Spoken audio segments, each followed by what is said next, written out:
Is difficult. बिल्कुल आपने सही कहा। मैं आता हूँ अरुण जी। जब मैंने साउथ में लोगों से बात की तो उन्हें मैंने बताया ना कि ये मुद्दे नहीं है, महंगाई बेरोजगारी, मुद्दा क्या है। वहां जब मैंने पूछा लोगों से मुद्दा क्या है, अल्टीमेटली बोलता है एक लैंग्वेज का मुद्दा है, तमिल का। अब ये लैंग्वेज का मुद्दा कन्नड़ में भी आ गया सर। कर्नाटक में ये मुद्दा तमिल से ज्यादा स्ट्रांग हो चुका है, कन्नड़ वर्सेस अदर पीपल। और एक और इंप्रेशन निकल के आया वहां से, north is exploiting the south sir. ये बड़ा स्ट्रांग मुद्दा, इमोशनल करेक्ट है यहाँ इसके, कि उत्तर भारत के लोग जो है हमें हमारा एक्सप्लॉइटेशन कर रहे हैं, हमसे पैसा कमाते हैं और उधर लेके चले जाते हैं, वहां पे नॉर्थ इंडिया बांट देते हैं। और उनके लोगों को हम नौकरी भी देते हैं और फिर उसके बाद गाली भी हम खाते हैं, पॉपुलेशन भी हम कंट्रोल करते हैं, प्रगति भी हम करते हैं, लेकिन हमारा वो सारा का सारा शोषण हो रहा है। ये इमोशनल कनेक्ट वहां पे बहुत स्ट्रांग है सर, तमिलनाडु में, कर्नाटक में, दूसरी जगह के ऊपर। ये तेलंगाना के अंदर भी है सर, कि these people are coming and they are exploiting us sir. तो वो नौकरी का मुद्दा नहीं है, लेकिन ये मुद्दा है कि नॉर्थ इज एक्सप्लॉइटिंग अस। तो हर जगह अलग मुद्दे अलग हो जाते हैं। अरुण कुमार जी।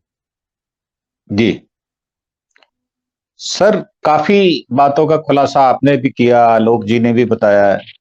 गिरीश जी तो खैर कहते हैं प्रत्यक्ष को प्रमाण क्या, वो तो कह रहे हैं आ जाओ गुजरात, आ जाओ दारू का धंधा कर लो। तो जहां तक गुजरात की बात है, मेरा मानना यह है सर, जो नरेशन सेट किया जा रहा है, मैं आपका ध्यान एक एडवर्टाइजमेंट की तरफ खींचने की कोशिश करूंगा। टीवी में हर 3 मिनट में वो ऐड आता है जिसमें यह कहा जाता है कि मेरी मां का ध्यान कौन रखता है, मेरा ध्यान मेरी मां रखती है और मेरी मां का ध्यान मोदी जी रखते हैं। तो मेरा मानना यह है, और ये एक ऐड पुरुषों के लिए भी आ रही है। एक बच्चा छोटा सा 7-8 साल का कहता है कि मेरे पिता बहुत मेहनती हैं, मुझे पढ़ाई के लिए पैसा देते हैं, मुझे अपने पिता पर मान है, पर मेरे पिता को मोदी जी पर मान है। तो मैं शुरुआत यहीं से करता हूं। चुनाव आयोग ने क्या कहा कि जी आप चुनाव के अंदर बच्चों का प्रयोग नहीं कर सकते, जी जी जी जी आर्मी का उपयोग नहीं कर सकते, ये बैन किया। जी अभी जी स्टेटमेंट आया पीछे, लेकिन जी चुनाव आयोग जो कहता है बीजेपी वही करती है सर, जी और खुलेआम जी करती है। और चुनाव आयोग, जी हालांकि आचार संहिता नहीं लगी है, लेकिन बच्चों को चुनाव प्रचार में इस्तेमाल करना आचार संहिता से पहले भी, ये भी गलत जी है सर, मैं आपको बताऊं। जी। और मैं अब दूसरी बात करता हूं, दूसरे ऐड पर आता हूं। एक मोदी जी का गाना चल रहा है जिसमें मतलब इतने भद्दे तरीके से ये कहा गया कि आपस में दो व्यक्ति बात कर रहे हैं, वो कहते हैं कि मोदी की गारंटी, इसका मतलब मोदी की गारंटी की गारंटी। उनका अर्थ जो था, जो मोदी जी गीत लगा रहे हैं उसमें बीच में कहते हैं ओ, मतलब आपके पास कहने के लिए कुछ नहीं है, सिर्फ ओ रह गया आपके कहने के लिए, और ओ गोल होता है। मतलब ये जो चक्रव्यूह है ये इतना गोल है। आपको अभिमन्यु का याद होगा, कौन से चक्रव्यूह में गया था वो और वापिस नहीं आया था, क्योंकि मां के गर्भ में उसने उससे बाहर निकलना सीखा नहीं था। मोदी जी हर जाल में फंसना तो सीख रहे हैं, परंतु आप देखें क्या वो प्रेस को कोई जवाब अपनी क्लैरिफिकेशन में देते हैं। ये जो मैं जब पुलिस में था तो हमारे यहां एक ट्रैप लगाया जाता था कल्प्रिट को पकड़ने के लिए। उसमें हम लोग छिप जाते थे सिविल में और प्रतीक्षा करते थे कि ये जो हैबिचुअल होते हैं जैसे स्नेचर है, तो वो इस मौके पर आएगा, यहां भीड़ रहती है, लोग बेध्यान चलते हैं, तो हम उनके लिए इसको किया करते थे। अभी जैसे गुरीला युद्ध की बात आई, मैं आपको जोड़ता हूं इसको।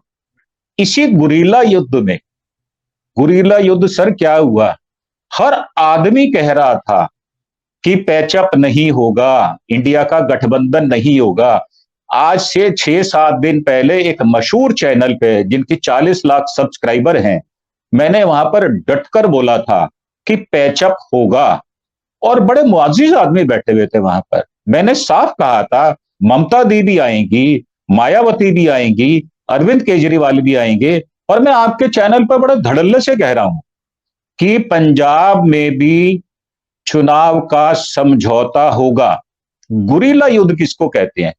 गुरीला युद्ध कहते हैं कि आप बिहाइंड द कर्टन सब कुछ करते रहें और फ्रंट पे आप एक दूसरे को गाली दे।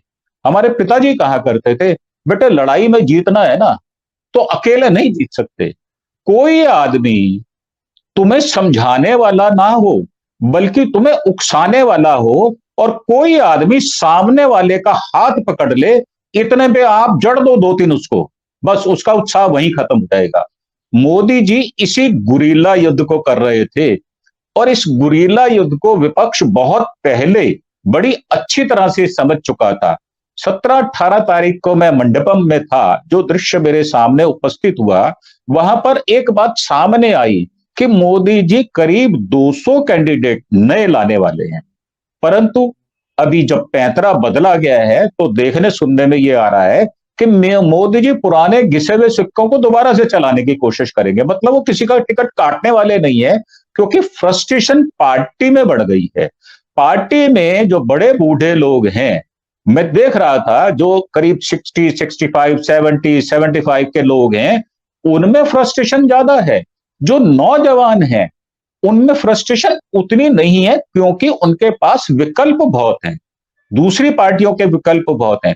कल एक डिबेट में मैं बोल रहा था कि जो लालू जी के बेटे हैं उनका 89 का बर्थ है, जो यादव साहब के बेटे हैं लखनऊ से जो आते हैं उनका 73 का बर्थ है, और राहुल जी का बर्थ 70 का है। ये एक ऐसी तिगड़ी बनी है, हमारे यहां कहावत है, तीन तिगाड़ा काम बिगाड़ा। सर इन्होंने बीजेपी का काम बिगाड़ दिया। और चौथा चौथा कौन मिल गया? अरविंद केजरीवाल। पांचवा ममता दी से हो गया। राज्य बचे कौन से हैं जहां अकॉर्ड नहीं है, जहां समझौता नहीं है? ये बिल्कुल उसी तरह चल रहे हैं जैसे हमें पुलिस ट्रेनिंग में गुरिल्ला युद्ध की ट्रेनिंग दी जाती थी। ये बताया ही नहीं जाता था कि ये आपका क्लासमेट, आपका बेंचमेट आपको हमला करेगा। कई बार तो जब हम देखते थे कि ये बेंचमेट मुझे घूसा मार रहा है, तो वो भूल कर हमें अपना घूसा उसकी तरफ फेंकना पड़ता था। यही गुरिल्ला युद्ध है।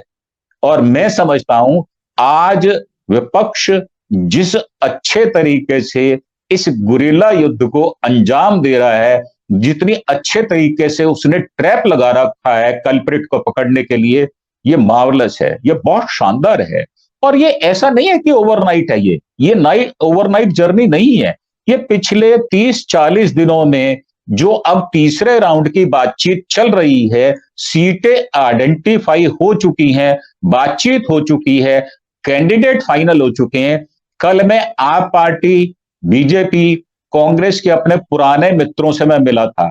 जो संदेश आ रहे हैं वहां पर यह पूछा जा रहा है कि मोदी जी उसकी मां का तो ध्यान रखते हैं। मोदी जी 5 भाई थे, अपनी मां का ध्यान रखा क्या? वो तो बर्तन मांजा करती थी। मोदी जी ने अपना ध्यान रखा क्या? 35 वर्ष भिक्षाटन किया उन्होंने। जिस व्यक्ति का व्यक्तित्व ऐसा रहा हो और वो ये नरेशन सेट करता हो कि मैं नरेशन जो है ये सेट कर रहा हूं कि सबको मैं देता हूं। मैं एक बात और अंतिम कह के अपना वक्तव्य समाप्त करूंगा। मोदी जी कहते हैं मोदी की गारंटी, क्या भारत सरकार की गारंटी नहीं कहते क्या? मोदी जी क्या जो पर्स में से पैसे निकाल रहे हैं उनका वो पर्स पारिवारिक है क्या? क्या पर्सनल इनकम है क्या उनकी? वो इतना सब कुछ दे देंगे? मोदी जी ने ये नरेशन सेट करके ये शपथ लेने के बाद कि मैं भारत सरकार का प्रधानमंत्री होने के नाते इन संवैधानिक नियमों का पालन करूंगा, उन्होंने बीजेपी पार्टी को भी पीछे रख दिया। आरएसएस, बीजेपी, एबीवीपी और बजरंग दल, आज लोग सबसे चिढ़ रहे हैं क्योंकि एक ब्रांड नेम, एक ऐसी बर्फी का पीस तैयार कर दिया गया है जिसमें मीठा बहुत ज्यादा हो गया है। अब उस मीठे को खाने से शुगर होगा। तो मेरा मानना यह है, अगर मोदी जी को यह बात कहते कि मैं भारत के प्रधानमंत्री होने के नाते बात कह रहा हूं, परंतु मोदी जी तो हर बार कहते हैं मैं, मेरा, मैं कर रहा हूं, मैं दे रहा हूं। सर ये आज फ्रस्ट्रेशन बीजेपी के निचले स्तर पर बहुत अधिक आ चुकी है। शुरुआत डाउनफॉल की हो चुकी है। आप परिणाम देखेंगे तो आपको आश्चर्य होगा। जी आलोक जी।